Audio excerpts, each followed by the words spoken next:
they're back on track as the crowds continue to flock around Sonny Bill Williams, looking for pictures and autographs, and in fairness to him, he has been posing for the last 10 minutes or so.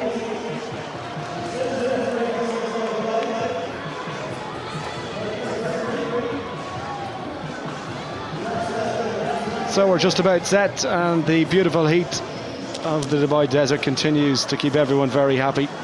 I think I'm the only person wearing jeans in the entire stadium, Mel. I'm not sure if you're happy. You're looking like you're struggling. If anybody has the scissors, actually, I'll make them into a pair of shorts. But Russia, no problems with the heat for them in the first game. Can they keep it going against La France? First touch for the French, Elodie Goulian. And there at the base of the ruck for Ledouf. Scored a try in that out-of-wing game. Touch for Goussier, who had an equally good game against Brazil. France happy to keep that ball, playing in their unfamiliar strip of red, not Les Bleus on this occasion, because Russia having to defend. This is an attack with promise now for the French, and Goulian stepping inside, two Russian defenders to take her down at the 22-metre line. Quick ball needed.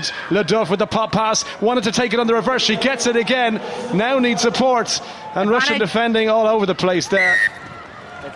A knock on, referee on the spot, but that was a decent French attack. Very promising indeed. I liked it how they protected both of their rucks, because against New Zealand, Russia totally upset them at that area of the game. See the body position there from Mayan. A lot looked fantastic from this, and if they can bring some of that flair out there, who knows what's going to happen here. First scrum in the game. Goussier standing as first receiver, but it's messy ball at the back, a little bit slower than she would have liked. Here she is, crossfield kick, nobody at home for Russia. If it sits up nicely, oh, it did. Backwards. And the hands really should have been better, you feel, from Gracineau. Still French ball and still possession. Ledouf trying to pump the legs, 5 metres short, 4 metres short now. And ball still there for France with the advantage as well. Little switch of attack from Goulian, trying to go herself. Can she reach? She can. Was it down? No advantage though. We got back for the penalty. Referee happy to let them have a go. It was a shot to nothing there. How about that football kick? Unorthodox. This is what I love about French sides sometimes. They pull out unexpected tactics. Goussier to Ledouf, and again the kick went backwards. This one, is it going to pay off? Fanny Horta, well, the pass wasn't as she intended. That's being kind. Another way of saying was it was pretty awful, and the attack will come to nothing. You know what? France will be disappointed there. They should have crossed that Russian line. Yeah, obviously the tactic is to use the kick pass, but that time it just was a little bit off, and probably if they had looked up and seen the defence, they would have realised that putting it through the hands was a far better option. Fine. Generally tend to be pretty high-scoring games. 22-14 the last time they met in the series. France won that one. Russia with their first touch of the ball, and they decide to kick it clear. We've had 3 kicks in the space of 90 seconds. You don't see that too often in this sevens game. France now with a chance to offload that ball. Marjorie Mayan leaves it, now collects the pass on the outside. Does she fancy a go? One-handed little scoop into the path of Horta. Fanny Horta is going to cross the line and touch down just about in the end, but the referee happy that it was okay, and France do get their just reward. Fantastic. It was like elastic, that comeback, you know, the response. They turned around defence into attack. It was a bit of a horrible kick really from Russia. It held up really high in the air, and look at how they finished it off here with Horta. I really like Mayan and her involvement there. Just one-handed pass, the wrap around, simple. So that was the try. This was the conversion attempt that just drifted wide. So 5-0 France with the lead. One of the Russian players in trouble, so Marina Kukina has come in her place, and it looks like a bad injury to the ankle there. She's hopping her way off as we speak, but yep, gone back on. Just going to get a bit of attention there, you can see. Gee, I would be stuffed hopping that distance. Yep. I'd give you 3 hops and you'd be down. Ledouf with the restart, and as I mentioned, Kukina, the substitute, just watches that one. Russia now with a chance to attack for the first time really in the game, but they're still well inside their own half. What can they manage from here? It's a different first 3 or 4 minutes than how they started against New Zealand, when they were full of intent And they're drifting across the pitch, and the lines are all wrong. And allowing France to make easy tackles. Kukina there to try and look that ball over. Picked off the deck there by Vorontsova. And a chance to break through the middle. Vorontsova needs a bit of help. Chopped down. Decent tackle. It had to be as well by Mayan. But then she didn't release, and a chance for Russia to go in here. Surely must. It's a simple Kazakova mismatch in terms of numbers. She touches down. And Russia strike back with 2 minutes to go. Great response. The key for me in that whole movement was Kudanova. She basically made all the decisions in those movements, like to take the quick tap, where to pass the ball. Here she is involved. She looks up, she sees there's 2-on-1. She's got a player running onto the ball at speed. But she was involved a lot earlier than this as well. She is the key player in this team. Baranovsky being his usual animated self. If he enjoyed that try, he certainly wouldn't know it by looking at him. And here is the conversion attempt. Well, he must have enjoyed that, because that is a sweet strike by the Russian number 11, Seredina. And Baranovsky back on his bench. Not good for the health, this. Watching Sevens rugby if you're the Russian head coach. Heart attack material. Kukina restarts, goes to the left-hand side. Well, don't see Marjorie Mayan make too many mistakes, in fairness to her. Took her eye off that one, and she gets the pass away. Another crossfield kick from France. It must be a strategy that they've picked a weakness in the Russian defending, because they're trying to use that space, and they managed to come up with possession as well. Keep that ball alive. Horta. Nice pass straight into the hands of Goulian, who's still going. Goulian looks for the switch, dummy switch. Well, if Sonny Bill Williams is watching that, he'd be proud of it. Ball at the back, still Ladouf looks for Mayan. The Russian defence up very quickly to break the line. The lovely pass back inside, and it's going to be a try for Krasino. Underneath the post, he touches down, slices through the Russian defence. Try for France. Like for like, isn't it? Tit for tat. These two teams, they know each other well. And France struck back. It went through plenty of hands. Beautiful pass there from, I think it was Ladouf. Mayan involved again. It was a cutback. Grasino. The defence couldn't stop, couldn't change direction, and Grasino was through. There was the conversion attempt, no problem from straight in front of the post. So France leading by 12 points to 7 as the hooter sounds for half time. We will have one more restart, but certainly France full value for their lead. It's an awkward looking one. The Russians happy to let it bounce. Dangerous tactic, but they come back with it there. Seredina gets the pass away. It's going to pop up. Where's it going to lead? France looked like they've managed to steal possession. Did it go forward? It did. No, she lost the forward. Yeah, no worries. There's the half-time whistle. Well, the Russia that we saw against New Zealand has all but disappeared. I'm sure it's going to be stern words from the coach, Baranovsky. I would not like to be in the huddle at half-time. France full value for the lead as things stand. 12 points to 7.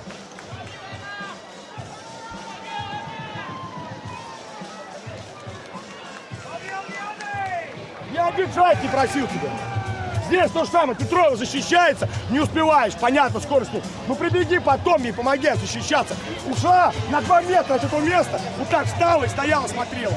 Ну стреляй на следующего игрока. Она защищается.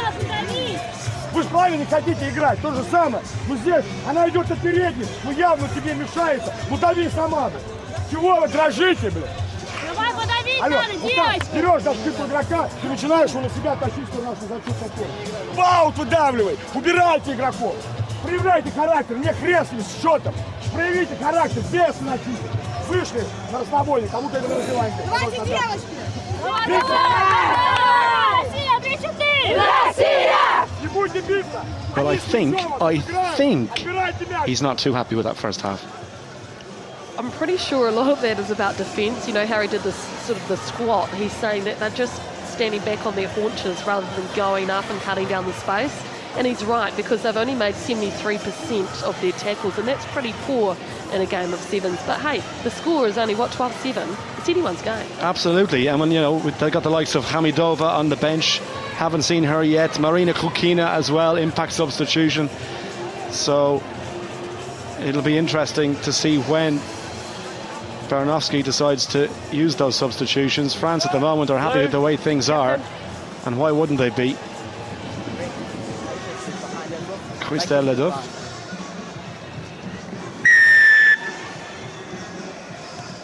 Switches tack now. Is this going to go the 10 metres? It's not. It's going to drop just short. Came off the head second. Was off the head. Vantage over. Mayan looks to spread across the pitch. Leduc. No real room to move there, but there might be some here for France on the outside. Lovely little pop pass. Amil looks for support on the outside. She couldn't get the pass to hand, and you could see Goulian was screaming for that ball, but Audrey Amil, well, at the clinical stage, the pass didn't go. Such a pity, because they moved it to the middle of the field and then switched back, and by that time the Russian defence had all crabbed over because they thought they were going to attack on the open side. Smart play, but at the end, just the pass. Well, here is Bayzat Hamidova, number 5 for Russia. I'm sure a target in this lineup, but she has got real pace, and she's so difficult to stop. For a tall player, her centre of gravity is remarkably low. She's ability to work off either foot, and can she get something going for this Russian team? Kukina takes it off the top. A little bit of space to run into now, and this is a dangerous looking move. Can anyone get across? 2 French defenders against 1 Russian attacker. Still going strong at the moment. She's running out of gas, Petrova, and needs a bit of help. She eventually gets it. Pop pass up to Kazakova, who's swallowed up in the tackle by Leduc. Brilliant hit. And they go left. Here is Hamidova. First touch for her. Tries to get through 2 red jerseys, and she's still going and gets the pass away. Brilliant stuff from the Russians. And inside that French 22, hitting the ground there is Kudinova, and it's still alive. Russian attack. First arriving player at the break now, number 10. Well, just as I say, they give away the penalty. Petrova with the original break. Look, the thing about that break is Petrova, you would have put money on her to have scored that try. I mean, that's why the support play wasn't there. They thought she was away. The key for me is that they put so much out on the paddock against New Zealand that it was fatigue in the end that saw her slow up. Here's this break. Beautiful, sliced through the hole. Any day she would have been over. Look, went backwards here, Kazakova, because she was waiting for the rest of the players to get there, and it was Kudinova the first one. But good break, but came to nothing. Does look like they're huffing and puffing out there, the Russians, and France seem full of energy. Where's this one going to bounce though? Kukina straight through to take it. Can she take advantage? Hamidova, any room on the outside for her? They got to hang on to that jersey. Russia still have it. Nice twist out of the first tackle there, and a beautiful pass on the outside. They're going to score, and it's going to be Mikhaltsova who touches down. Well, you felt it was coming, and I tell you what, Hamidova has had an impact in this game since coming off the bench. This was great, wasn't it? Yep, she stood up, looked around. Serendina was the support player. That was excellent from Serendina as well, to get the lovely ball out wide to Mikhaltsova, who scored her 3rd try so far in Dubai. I mean, she was a real star in game 1, wasn't she? Absolutely, and 4 minutes left to go. Russia have fought their way back into this for the lead. Didn't catch all of it. It went over though. I tell you what, no pictures in the scorecard. That was a bit ugly, wasn't it? But who cares? Absolutely. Take it any way you can. You can never say die with this Russian team. They will not give up. Well, there we go. By the skin of your teeth. Jeez. Not one for the highlights reel, but they all count. 14-12, France need a score. Plenty of time to get one though. Halfway stage of the second half, and they have been very good for most of this game. Perhaps maybe just switching off the last couple of minutes to allow the Russians back into it. And they'll be confident they have what it takes to go back down that pitch and score. They've done it before in dramatic circumstances. Fanny Orta hits the deck just before the halfway line, but she's got to let go. And she didn't do it enough in time. There is Kudinova with the pass. France in to make the hit. A little bit of a half attempt really, because if it was fully committed they could have broke down that Russian attack. They get the penalty though. Tap and go. Mayan Looks for the ball on the inside. 3 players lining up. Not a lot of space left to use it. Keep it alive. MD. And they're going to go score, are they? The chase is on. Nobody near. Kukina won't get there in time. And it is going to be a try. France back in front. And you have to say they do deserve it on the balance of play so far. Didn't panic. That was the key after Russia got their score. And this, here you see it, Mel. Look, absolutely. You just said no panic. They have been very calm out there. And just the way that they put those tries together, the ones they've put out there so far, they're just using numbers and they're letting the ball do the work. Whereas Russia, they look a little bit out on their feet. So no joy with the conversion. A surprise one because it certainly wasn't the most difficult. And Troncy edges France back in front. But 3 points the gap. Any try now for Russia would edge them back in front. Just under 2 minutes to play. Possession absolutely crucial here. Leduff hangs one. Mayan is up there. Where's that into a French hand? It's gone backward according to the referee. Well, you could argue the toss about that one. Not by blue because he came forward. I'm going to give it option. Yeah, Russia's kickoff formation. I mean, the player, I think that was Kazakova. She was totally isolated, wasn't she? She didn't have any of her players around her. 2 of the French players have pushed up and forced the mistake, really. Here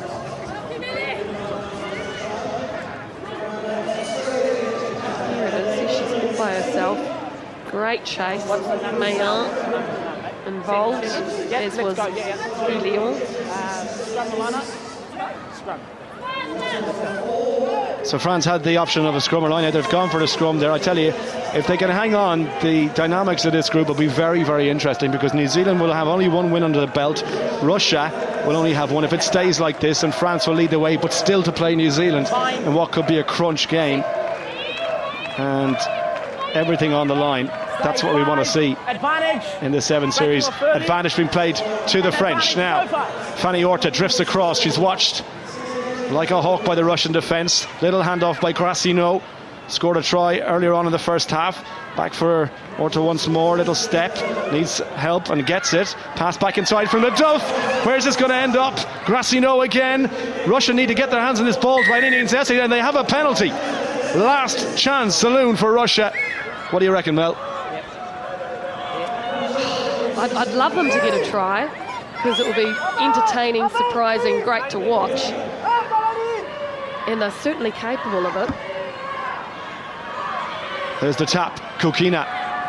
Any room on the outside? Here is Hamidova. Now, what has she got left? She should have plenty because she hasn't got a huge amount of minutes under her belt in the tournament so far. Hit the deck and the pass from Lushina. It's gone loose though. If France get this ball, it's all over. There's the hooter for the final whistle. Next time it goes dead. Last chance saloon for Russia. Hamidova needs to get the pass away, does so. Here is the impact player, Marina Kukina, or I should say Lushina, that I mentioned at half time. Took a while to bring her on, but it's still there for Russia. Kukina, 2-on-2. Tackles have to be made here. The French drift to defence is coming across. Amadi has to make the hit. 1-on-1 here. Who would you back in this one? Russia trying to break the win. They're going to get it, surely. Mikhaltsova. The most dramatic of finishes. The Russian bench celebrates because this will win it. An incredible finish to a very entertaining game. Her 4th try this weekend, Mikhaltsova. Hugh, you asked the question, can they do it? Well, they've answered it in beautiful style. She loves scoring tries, this young lady, and it was an amazing pass from Petrova, who'd taken it up, attacked, got the ball away just there in the contact, stop, start on the outside. Tongue is out, happy as Larry. Conversion to come to put the icing on the cake. It's good. And the final whistle goes. Heartbreak for France, who I'm sure thought they'd done enough when the hooter went and they were inside the Russian 22, but not to be the last gasp winner. And look what it means to the Russians. Brilliant stuff from them. They beat France by 21 points to 17.